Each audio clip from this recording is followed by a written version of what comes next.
Thank you for joining us, for staying with us, everyone. It's the end of the year 2025, and so we're taking a look at President Bola Tinubu's performance in the security sector, from the fight against banditry and terrorism to efforts at restoring peace in troubled regions of the country. The administration has made several promises and policy moves, but how far has the government gone, and what impact are Nigerians really feeling on the ground? Our assessment begins now. Hopefully, before we enter this conversation, AIG Olatoye Jorotomi, retired, former CP, Akwa Ibom State, former AIG Zone 2 Lagos, will join me in the studio. But joining us from Abuja studio is Dr. Stephen Okwori, security consultant, strategist, fellow Nigerian Army Resource Center. Good evening to you, Dr. Okwori. He is already a friend of the house. Thank you very much for joining us this evening. Thank you for joining us. Yeah, good evening. Thank you for having me. Thank you very much. I hope you can hear me correctly. Perhaps we should start with your assessment of, how far this administration has gone in addressing this hydra-headed monster called insecurity. How would you describe Nigeria's insecurity situation this year compared to last year? Okay, yeah. Thank you for having me, at least to give my perspective with regards to the topic this night. I will say that there are positive news and also some negative news with regards to the performance of this administration since the beginning of 2025. Let me first of all start with the positive news. Then we'll begin to look at the issues, the negative side, and begin to see how to provide more solutions to the challenges. Now, let me start by saying that Mr. President, I've said it before, is one president that I think, and I know for sure that he's very conversant with the issues, the insecurity issues in Nigeria.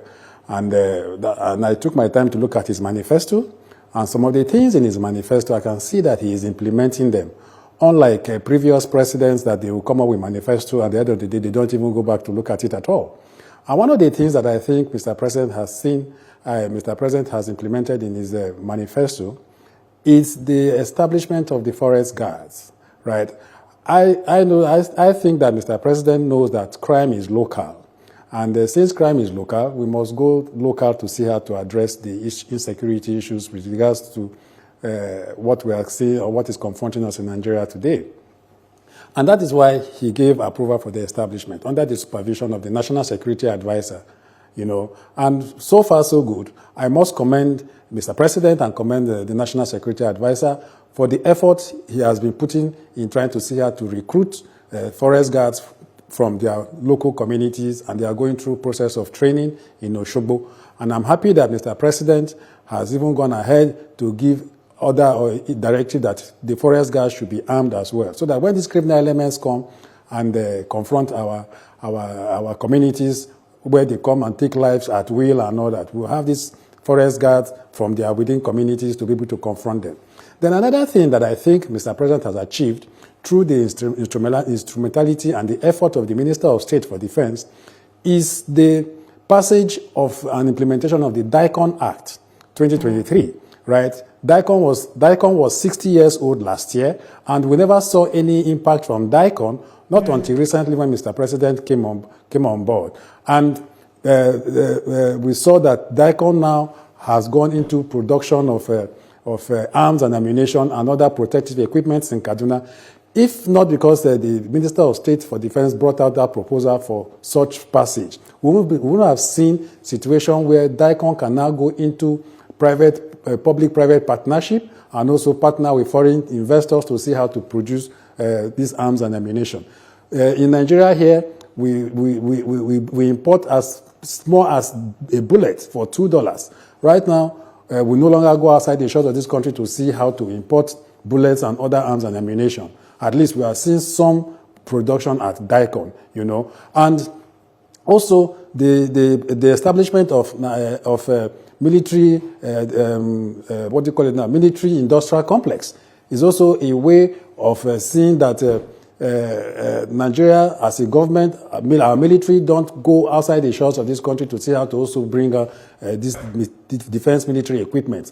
And it has reduced our over-dependence and our over-reliance on foreign hardware, right? At least ours are here now. Before we begin to go through those administrative bottlenecks, contract policies and all that, these criminals don't wait, right? So since we have a means of producing these things in Nigeria now and all that, I think is a way to go, right? And with what we are seeing now, right, very recently in the month of December, we saw a situation where the Nigerian government, through the Minister of State for Defense, also signed an agreement, a remarkable memorandum of understanding agreement between Nigeria and Saudi Arabia, right? That, of course, is a huge achievement for us as a country because it will also see in boosting the defense military capabilities, right? It will also encourage or deepen our defense military cooperation with Saudi Arabia. And contained in that agreement or memorandum of understanding that the Minister of State signed on behalf of the Nigerian government, right, it is also going to increase our training, logistics, technical support, and financial assistance as well. And that agreement or memorandum of understanding is for a period of 5 years, right? So all these are achievements that we are seeing in this 2025, and also the withdrawal of police from our VIPs.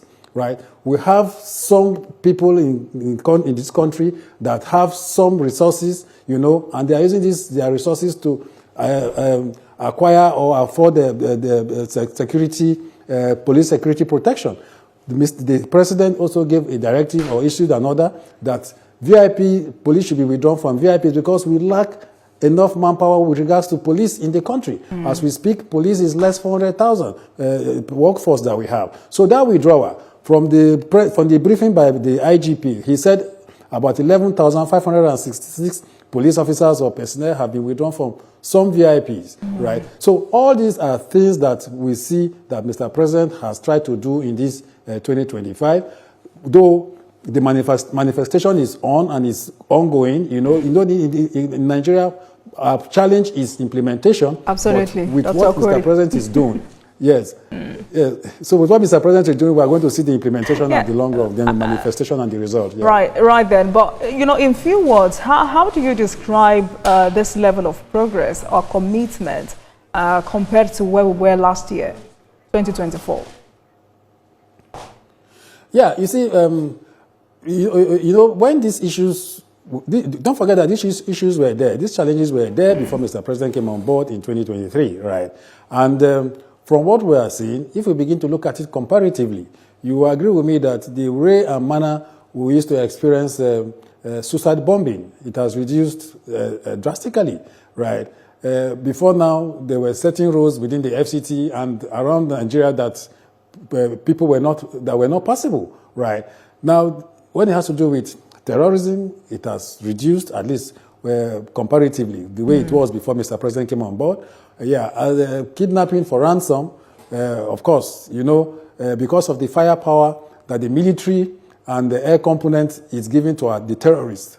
Most of them have gone into banditry activities and kidnapping as well. And of course, that these bandits and these kidnappers, they kidnap and collect ransom to sustain themselves and to also expand their network. Right. So in the area of kidnapping, of course, you agree with me, we still have some issues around the Nigerians are kidnapped. As we speak, some are held hostage. As of yesterday, the kidnappers were asking for 500 million naira for some persons that were kidnapped in Kwara State. Right. So you agree with me that in the area of kidnapping, especially for ransom, it's on the rise, right? Because of the economic payoff. While we've recorded so much progress, we're still looking for a final solution to banditry. We're still looking for final solutions to terrorism and all forms of criminality across the country, whether kinetic, non-kinetic, or a combination of both. We've not decided on what's best for us. And, on the other hand, is there even anything like what's best for us? I've heard security experts like you say every strategy is a winning strategy. But Northeast, Northwest, North Central, distinctively now, Dr. Okuri, what exactly is the challenge? Now, let me give you an instance with this question you have asked. Now, you agree with me that Zamfara State is the headquarters of banditry activities in Nigeria. Bandits relocate from Zamfara. They are the ones that come to the north central, Kwara, Kogi, and Niger, and carry out acts of atrocities and mayhem on our people in those states and all that. Now, you have a Minister of State Defense that is from Zamfara. The governor of Zamfara State is of the PDP. Now, why am I making reference to Zamfara? Because Zamfara is the headquarters of banditry activities. And I was expecting a synergy, a collaboration, a cordial working relationship between the Minister of State Defense and that of and the governor of Zamfara State.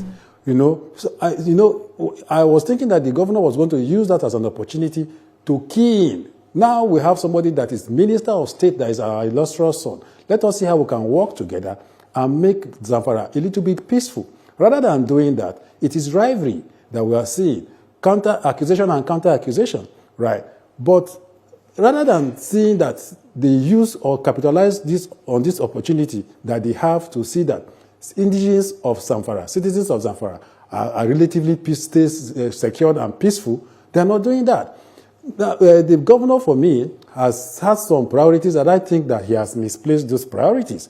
The insecurity issues in Zamfara should be paramount in his agenda.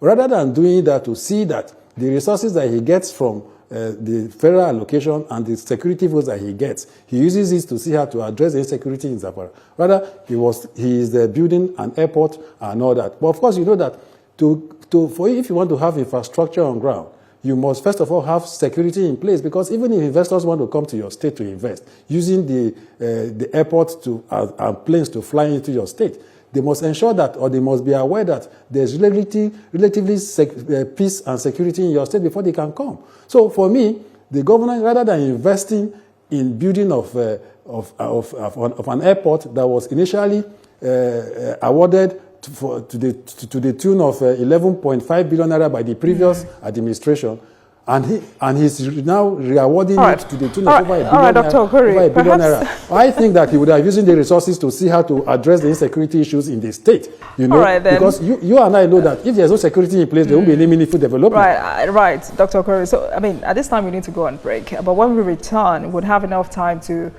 continue that conversation. Please stay with us, everyone. And when we return, this conversation continues on our other platforms. Please stay with Politics Tonight.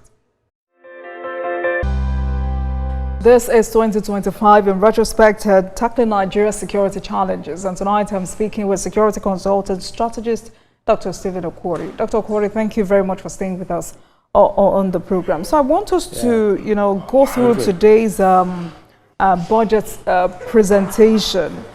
Security sector takes the lion's share in President Tinubu's 2026 budget proposal. He has marked 5.41 trillion naira for defense and internal insecurity. What do you expect to this single largest sectoral allocation in the fiscal plan? Now, you see, just the way I said initially, that without security, there cannot be any meaningful development. And Mr. President is aware. And that is why, even in the last year budget 2025, that's this year's budget 2025, the defense and security took the lion's share, 4.91 trillion. And in this very 2026 budget that he presented today, defense and security took the lion's share of 5.41 trillion naira. Right. He knows why we need such an amount of money to see how to help address these issues of insecurity. And that is why I want to appreciate him for the kind of ministers that he has, especially the ministers within the security sector, right? Like, for instance, defense. He did a new appointment by bringing General Christopher Musa on board, and a lot of Nigerians applauded that appointment, all right? And I see the cordiality between General Musa and the Minister of State for Defense, Dr. Bello Matawali, working together, right? Just the way I said about the achievements of Dr. Bello Matawali, the efforts and the concerted efforts, I see him. Because when you look at the Ministry of Defense, there are certain agencies and institutions of government that are under the supervision of the Minister of State for Defense, that is Dr. Bello Matawali. And that is why I think that when a lot of people were calling for demands a resignation or asking for Mr. President to see how to take him out from there. Mr. President knows the impact and the input that Dr. Bello Matawalle has made in addressing some of these insecurity issues in Nigeria. There was this time that Mr. President asked Dr. Bello Matawalle to go to Zamfara and fish out certain bandits. All right, so Dr. Okori, I do not want us to make this conversation about personalities. Let's just, focus on the issues at hand. Because, as of yesterday, the president had to reaffirm his commitment to mobilizing all military and law enforcement assets to eliminate insecurity, as well as to protect the lives and property of all Nigerians. At the increased budgetary allocation, withdrawal of police personnel, protecting VIPs, are the military, police and other security agencies adequately equipped and motivated? Now, I am not, you see, well, let me respond to, I am not making it a personal thing. Mr. President has confidence in his appointees, right? So these appointees are, first of all, human beings before they are manning these offices that they are occupying today, right? So when I am talking, if I say Minister of State for Defense, Minister of Defense, Minister of Interior, this is what they are doing, Nigerians don't even know who they are. They don't even know their names. And that is why I am taking my time to mention these names of these appointees so that Nigerians can hear me and know the effort that these ministers are making. Even in the Ministry of Interior, the minister that is there is doing very well, whether we like it or not. The fact that he's a politician, he's an engineer, but when it has to do with addressing the insecurity issues within the Ministry of Interior, we see the effort that he's making and all that. So I am not making it personal. I just want Nigerians to know who these personalities are, right? So in the fight against insecurity, as we are talking, there's progress, but as Oliver Twist, Nigerians are asking for more, right? Because a lot is happening out there that will need the commitment and the concerted effort of these persons, these personalities that are occupying these constitutional offices that the president has appointed them to occupy, right? If any minister is not doing it, because we are assessing the efforts of Mr. President's administration in this 2025. So we must commend the ones that are doing well. The ones that are not doing well, we must tell Mr. President, because as I sit on this chair, I'm a professional. I can advise Mr. President from this point where I am seated. And I saw the effort that the National Security Advisor is making. That is Malam Nuhu Ribadu. I will mention his name because when it has to do with coordination and supervision of the forest guards in addressing insecurity issues locally, we must talk about them. That's the point I'm making here. All right, Dr. Stephen Okori. But really, what are the biggest operational challenges facing security forces on the ground? And that's from your standpoint. From what you know, from what you've heard, from what you've seen, what exactly is the challenge with operational challenges facing Nigerian security forces on the ground? Number one is welfare. Our security agencies are not well motivated, whether we like it or not, right? Before now, the daily cash allowance for a soldier, a military officer that is the front line, trying to see how to help address these insecurity issues in the country, his take-home daily cash allowance was 1,500 naira. Not until the current Chief of Defense Staff, when he was made and appointed the Chief of Army Staff, then around April, he increased the daily cash allowance from 1,500 naira to 3,000. What can 3,000 naira do at this time and age when we were talking about addressing insecurity issues? So number one is welfare. It is in this country as we speak, a soldier's salary is less than the minimum wage. It shouldn't be like that, right? Because these are people that are taking the bullets for us. Very recently, you are aware when the general that was killed, right, General Oba, Lieutenant Colonel Paiko was killed, we see them they pay the supreme price, right? So there is need for the government to see how to improve on their welfare. And also, when it has to do with technology, how well have they improved on their technology? The government is trying anyway, but we want more sophisticated technology. In the military bases in Maiduguri and around Borno State, we see where these terrorists try to come and attack our military base, and soldiers are killed, right? So a lot needs to be done in that regard. And also their arms and ammunition, we need to see how to improve more on that, because times are changing, right? So we need to see how to improve more on that. Then also logistics, training, retraining and training. right? Because we are fighting, we are being confronted with an asymmetric warfare.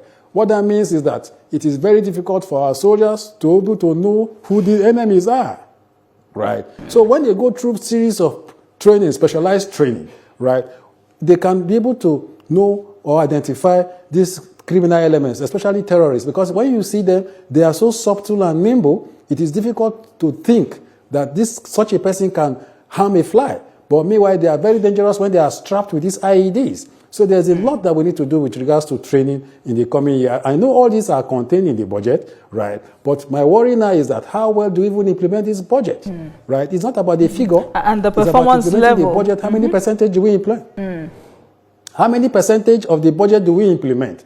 Because all what we are saying today are contained in our budget. If we have this budget keep running and all that, and we are not implementing the budget to the fullest, then how do you think we can get the desired result when it has to do with addressing insecurity issues in the country? All right then. And you know, another serious conversation is the need for Nigeria to have a comprehensive database of its citizens and foreigners to enable it to track and arrest criminals within its territorial space.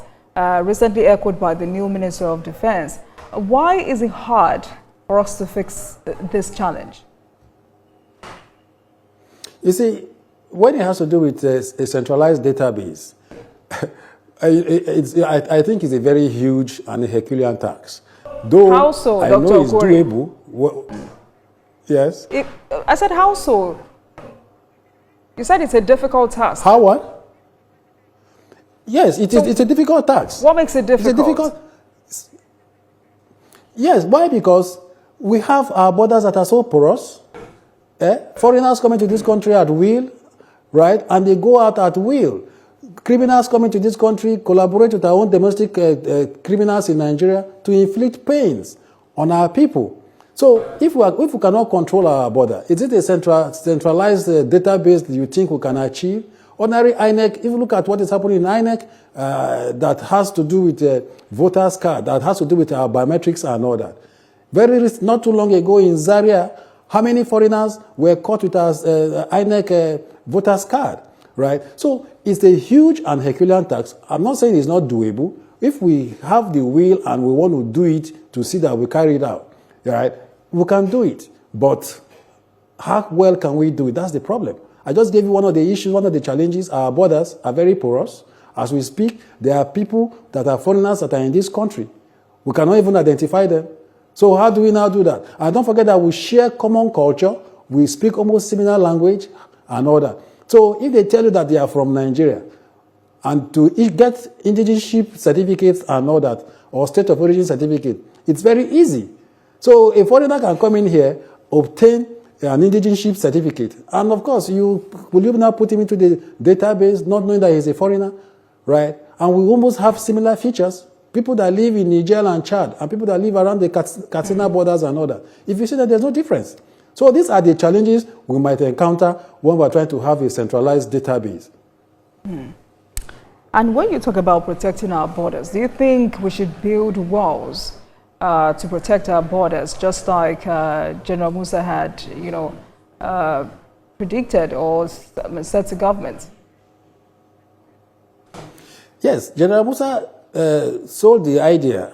He has been talking about fencing our borders. And he gave instances of some countries that have achieved that in fencing their borders. Now, I know that there are challenges when it has to do with fencing our borders, right? Because if you fence the borders and we don't have a security presence around the borders, if we don't have surveillance equipment around the borders to be able to police our borders, right? These criminals can still find their way into the country by breaking down the fence. We saw in this country the Kuje jailbreak, the Kuje attack by terrorists. Was the medium correctional center, was it not fenced? But when these criminals came, they broke down the fence, the perimeter fence, and found their way into the correctional center. So if we have our borders fenced and we are not policing the fence and all that, if these criminals come, they can still find their way into the country.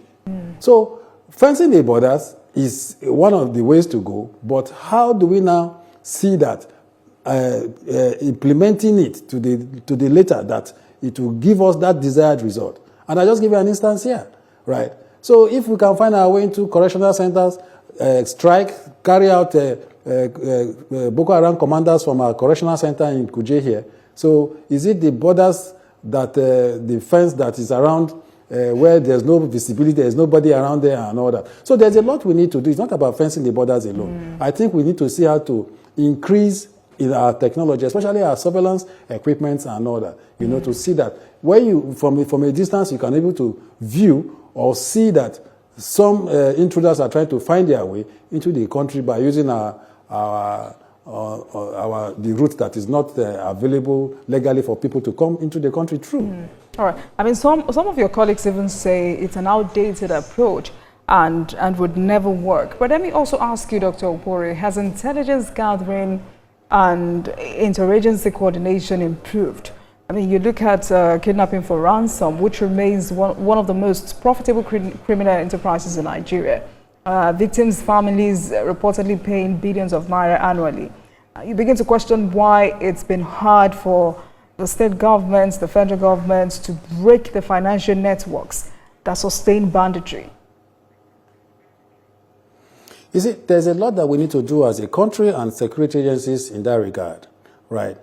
All hands must be on deck. We have these security agencies established or created for a purpose. They all have their mandates why they established or created them, right? We have the EFCC, we have the NFIU and all that. We have the conventional banks that these monies are either taken to banks and deposited in an account, or they are taken in hard currency or naira cash to these kidnappers in the forest or wherever they direct these families of victims to go and drop the money. There's a lot that we need to do. We see that if family, you see, one of the issues that we have in this country that is also a bane in addressing this issue is that, don't forget that the last Senate criminalized ransom payment. So in the event where a family member is going to pay ransom on behalf of his or her loved one, they won't be able to tell the police. I think that in criminalizing ransom payment, we have done what is wrong, because it would have been a way or a strategy to see how to arrest these kidnappers or bandits. Why am I saying this? If a family member is taking ransom to kidnappers in the forest, and he goes to the police and tells the police, the monies can be marked, right? It can be marked and all that. And once they deliver this sum, they will now begin to look out for the location where these monies were delivered. And they begin to see how to approach our conventional banks and begin to tell them that certain deposits, in case they come, right, this is what you are supposed to look out for. But now you have the last Senate decided to put the cart before the horse. Now, even if you go to pay ransom and you go to the police to report at the end of the day, you dare not put it in your statement that ransom was paid. Right? So, in that, yes, so criminalizing ransom payment, in their own wisdom, they thought that they are trying to see how to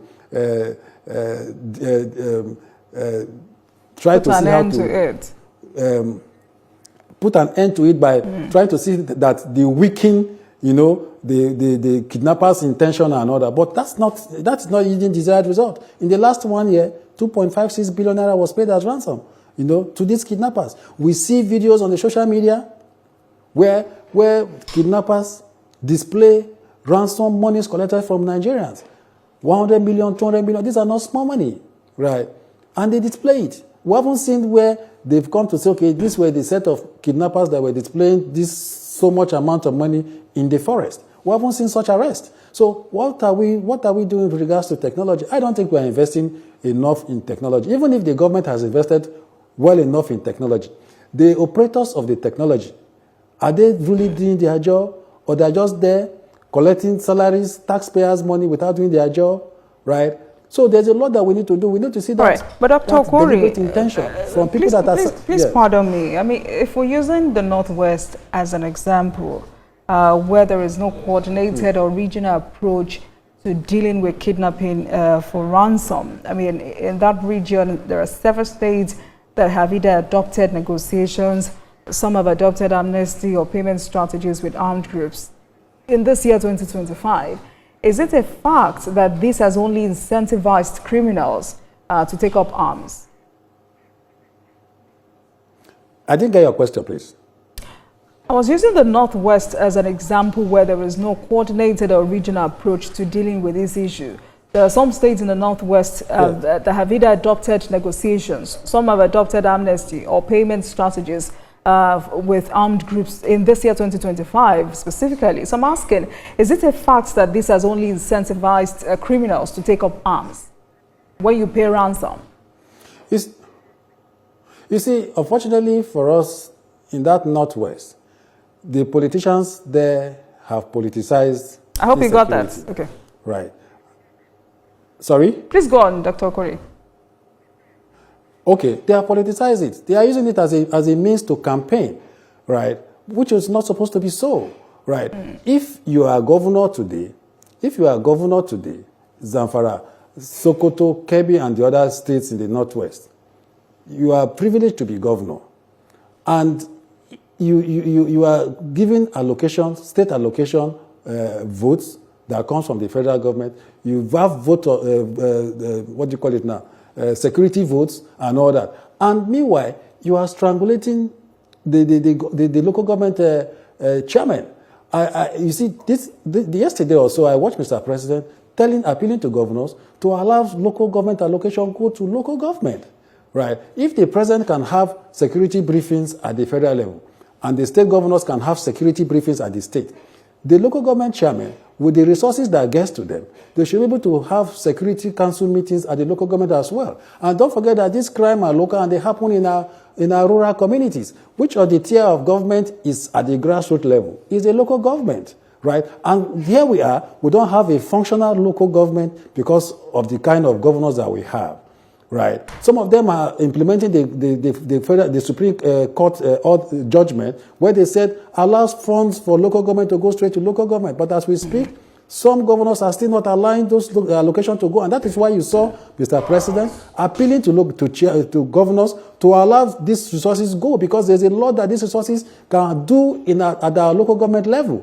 Right. When you have local government security council meeting, when these stakeholders come from their very rural communities and they come for such meetings, they can bring information to the local government chairman and the DPOs and the heads of DSS at the local government that they saw something suspicious at their community, very rural community. They have brought an information. So when they come and they are not mobilized to go back, you think they will come for another meeting again? They won't come, right? Because they see that they are spending their own personal resources. So the governors should allow local government to function. Right, because without that, we'll continue to experience these insecurity issues that are confronting us today. Though some of them have used other means, just the way you said, kinetic, amnesty, negotiation, and all that. But it never worked. It never worked. For me, any government that engages bandits, criminals, by negotiating with them is a sign of weakness. It's a sign of weakness on the part of government. Right? These criminals are out there. They should be treated, handled according to the laws of the land. And that is why if I mention Bello Matawale again, you will say, okay, why am I mentioning his name? In June No, it's not about his name. When he was governor. Can you hold on, Dr. Okori? Let's be clear. It's not about his name. I just didn't want you to bring up personalities in that conversation. I mean, we're talking about security matter, which is very critical. So I didn't want us to bring up personality issues. But also, I would have loved to take you up on, building community resilience as key to tackling abductions in Nigeria. But sadly, we do not have that time. But I'm sure we'll continue that conversation some other time. But quickly, the president directed IGP Egbetokun to withdraw police personnel protecting VIPs in Nigeria. But, National Assembly members are asking the president for a review of that decision. If you had to advise Mr. President on that, what would you be saying to him? I will tell Mr. President that that decisive decision that he has taken is best for Nigeria, because as far as I'm concerned, all Nigerian lives matter, right? All Nigerian lives matter. If you think you are VIP, you are supposed to be entitled to security protection, the other Nigerians that are there, what happens to them? Right? So we should not be selfish in the decision that Mr. President has taken, right? But as he has taken this decision, he has issued orders, right? Let the decision and the orders be taken to the letter that every VIP protection by police should be withdrawn. After all, Mr. President also gave them soft landing that you can go ahead and apply and see how to get members of the civil defense to provide security protection for them, right? So they should go ahead and apply for civil defense. After all, civil defense are also armed, right? But my worry in giving directive that they should go and have civil defense as VIP protection and all that is that what happens to the critical asset infrastructure of the government, because that's the mandate of civil defense. So if they go and begin to provide security protection for VIPs, that's already a gap with regards to our critical asset and infrastructure. Absolutely. Who now provides security protection for that? So quickly, Dr. Kure, as we head into 2026, I mean, it's clear that Nigerians want results, no more promises. So what single security outcome should Nigerians expect within the next 12 months? And who should resign if it doesn't happen? As far as I'm concerned, I think that Mr. President is on the right path. As an advocate of local policing, and I've done research on that, we don't have presence of security in our rural communities, semi-rural communities. And this is where most of these crimes happen, right? Mr. President is on the right path by bringing Forest Guard on board, by the passage of the DICOM Act, that DICOM is producing local defense military equipment in Nigeria as we speak, and all that things that he's doing, the VIP protection, withdrawal of the police and all that, and the resources that he has provided in the budget. Let that resources come and get to the military and the other security agencies, and let the money be used judiciously for the purpose. I think that with that, and we are interested and intentional to do the right thing, we will get the desired result come 2026. All right, and then. It will put a stop to this these messages of hope all the time that we get from government. Security consultant, strategist, fellow Nigerian Army Resource Center, Dr. Stephen Okwori, thank you so much for speaking with us tonight. And thank you very much for your brilliant perspectives all through the year. We may have this conversation before 2026, but let me also say Merry Christmas in advance and thank you very much. Thank you so much. Please have a great evening. I wish to say thank you. Right. And thank you very much for watching, everyone. That marks the end of today's episode of Politics Tonight. But before we go, let's tell you that the views and reactions of our resource persons are theirs and have no connection with TVC News. Meanwhile, you can watch the repeat broadcast of this episode at 12:30 a.m. Get in touch with us on our social media handles, Facebook, Instagram, and X at TVC News NG and at Olajumokedobu using the hashtag Politics Tonight. We're also on YouTube at youtube.com/TVC News NG. I am Olajumoke Olatuji. Good night, everyone, and have a great weekend.